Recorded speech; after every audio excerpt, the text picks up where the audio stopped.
Now I'm using the microphone on this camera, on the camera rather, because I don't have another setup. Anyway, this is the Tokina 28x200. Now I know it looks a little off skew on the table down there, but you'll see the reason why I've got it like that in just a moment when we zoom up. And I may have the focus off a little bit because it's so bright out here, it's almost impossible, even with the eyepiece, to get it right. So let's push, and I know it'll be noisy, but I'm going to push this thing all the way full to 200. There we go. Look at that. I can't really tell if it's in focus or not, is it? That's off. We'll leave it about there. Anyway, that gives you an idea of what that lens can do. Like I say, that is the 28x200. It's quite a bit wider. Let's pull it all the way back again. Or at least it should be quite a bit wider than the other one, which is what we're going to test next. Okay, this time we have the Canon FD mount. It's a 100-200 zoom.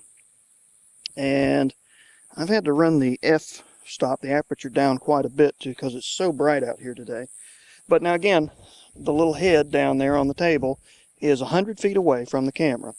And that's not too bad. I don't think it's obviously not as wide as the last one. Now let's push it full.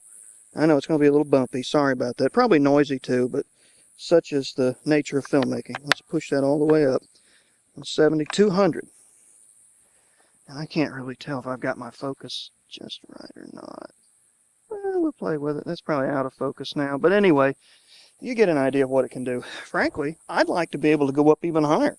But I don't know what it is. It's just something when you get a telephoto lens, it's just like you just have to go on to the next step.